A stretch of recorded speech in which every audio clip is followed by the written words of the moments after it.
trouvé que c'était un des manuels les mieux construits parmi tous ceux qu'on avait reçus. Alors mettre l'accent sans doute autant que vous le faites sur le système de la langue et sur la manière de s'y retrouver. En fait, les chantiers de langue, c'est très bien de les présenter de manière abordable. Oui. Et que peut-être ça permettra à des collègues qui n'ont pas l'habitude de s'approprier en fait le chantier, d'être plus rassurés par ce que c'est et d'avoir un discours un peu commun finalement dans ce qu'on raconte aux élèves. La place qui était laissée aux autrices.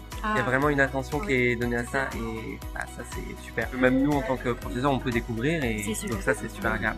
Ouais. Surtout la partie héros-héroïne parce que là moi j'ai des 5e cette année évidemment j'ai essayé de faire des héroïnes mais c'est vraiment pas simple d'en travailler et là vous en proposez pas mal donc ça fait vraiment plaisir. J'ai aussi trouvé assez intéressant dans la manière dont ils proposent aussi des corpus littéraires.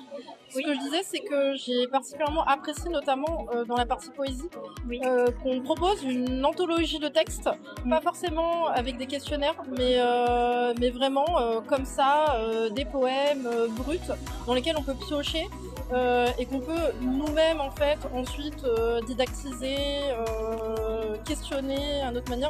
Et là, j'ai trouvé que c'était assez inédit. Parmi les manuels, en tout cas, parmi tous ceux que j'ai feuilletés, c'est ce qui m'a aussi frappé. Et aussi la mise en avant des autrices. Oui, donc, justement, notamment dans le chapitre de la poésie, on a beaucoup de poétesses contemporaines. Oui. Ça aussi, j'ai trouvé que c'était vraiment très bien de le faire. Coloré.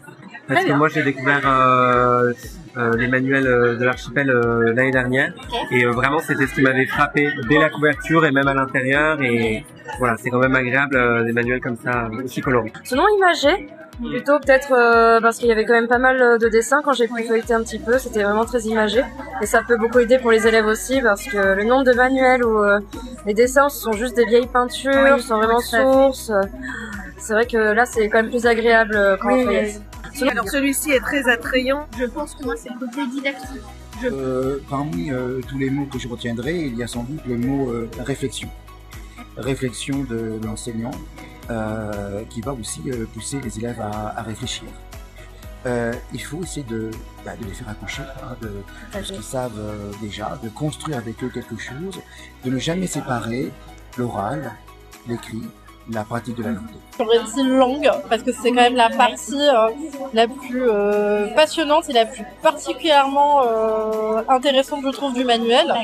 Étant donné qu'elle a été notamment coordonnée par Karine Risselin, qui est exceptionnelle en tant que formatrice et qui vraiment nous fait voir l'enseignement de la langue d'une autre manière.